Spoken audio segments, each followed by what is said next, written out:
Position रखी थी, और उस पर हमने ये भी कहा था कि अगर ये हालात बेहतर नहीं हो तो हम मजबूर होंगे प्रोटेस्ट पे चले जाएंगे।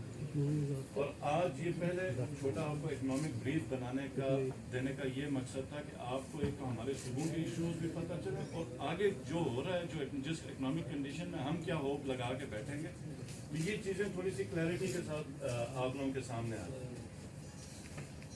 हमने लास्ट टाइम प्रेस कॉन्फ्रेंस की, उसके बाद अभी तक वफाक ने गिलगित बल्तिस्तान की मैं पोजीशन रखूंगा कि 1 रुपया इजाफी नहीं दिया। अब 1 रुपया इजाफी नहीं दिया। हमारा जो रिकरेंट बजट था वो इन्होंने कमिट किया था कि हमें 60 बिलियन तक दे देंगे हमने, और एक IBC उन्होंने 47 बिलियन की थी, 3-4 बिलियन हमारे पास था, तो हमने 10 बिलियन का डेफिसिट बजट पहली दफा GB की हिस्ट्री में पेश किया। तो वो भी इनके साथ हमारी जो मीटिंग हुई थी, कायरा साहब थे, एहसन इकबाल साहब थे, मुफ्ता इस्माइल साहब थे, इन तीनों की मौजूदगी में हमारी कमिटमेंट थी। तो अभी तक तकरीबन ये 7वां महीना एंड हो रहा है, हमें 47 बिलियन के हिसाब से रिलीजेस मिल रही हैं।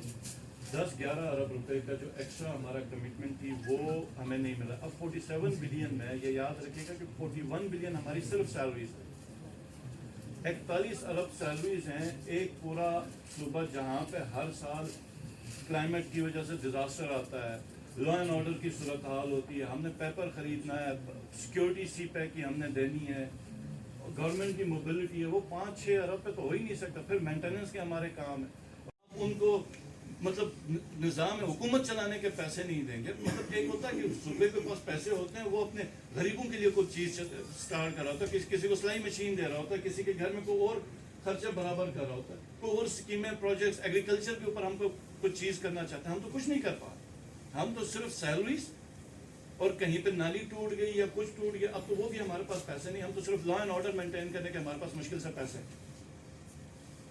तो ये, और GB देखें, GB हम मुझे इतनी शर्म आती है कि GB का जो हमारी डिमांड है वो बड़ी नहीं है, वो 10-15 अरब रुपए तो इनके पास कहीं पे भी पड़े हों।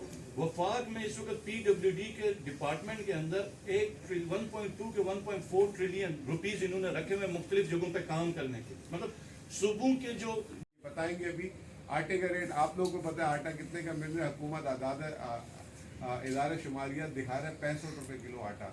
अगर वही मार्केट का रेट डालें तो महंगाई आपको 40% होगी।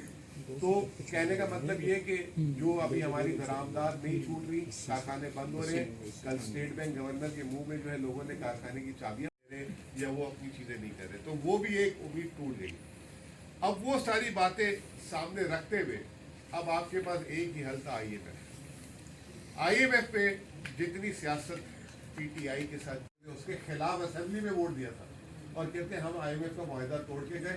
IMF का मुआहदा हम कोई तोड़ के नहीं गए थे। $2 अरब UAE में देते, $5 अरब हमने 3 महीने में कर देते, $4 अरब $50 रुपए वो सूबों को तकसीम नहीं होता कि सूबों को पैसे ना जाए। तो उसने $50 रुपए पेट्रोलियम लेवी की और से गया जिनीवा में जाके कि हमें $10 अरब मिले। उसमें हमारे तैमूर भाई भी थे और ये भी जो है आपने जश्न नहीं मनाया।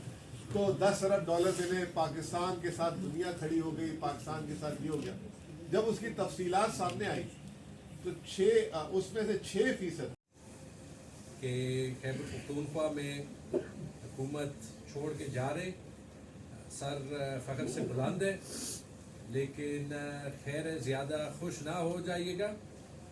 आइन के मुताबिक 90 दिन के अंदर इलेक्शन के अलावा कोई और ऑप्शन नहीं है, और वील बी बैक। हमने इंशाल्लाह जल्दी वापस आना, और ये जो खैबर पख्तूनख्वा के लोग इमरान खान को 10 साल से ट्रस्ट कर रहे हैं, उन पे जो एतमाद है, कि पहली बार तारीख में खैबर पख्तूनख्वा ने बहुत तरक्की की है, जो पाकिस्तान के क़याम के बाद, बल्कि खैबर पख्तूनख्वा का सूबा बनने। मेरे ख्याल से तो आर्मी चीफ साहब ने अपना काम बिल्कुल ठीक किया, लेकिन सऊदी अरब से हमें जो उम्मीद थी फ़ौरन पैसे आने की, वो उन्होंने कहा कि हम स्टडी करेंगे। और कल आपने देखा होगा वर्ल्ड इकनॉमिक फोरम डेवोस में सऊदी अरब के वज़ीर ख़ारजा ने जो है एक बात कही है। वज़ीर ख़ारजा थे, ख़ारजा थे मेरे ख्याल से।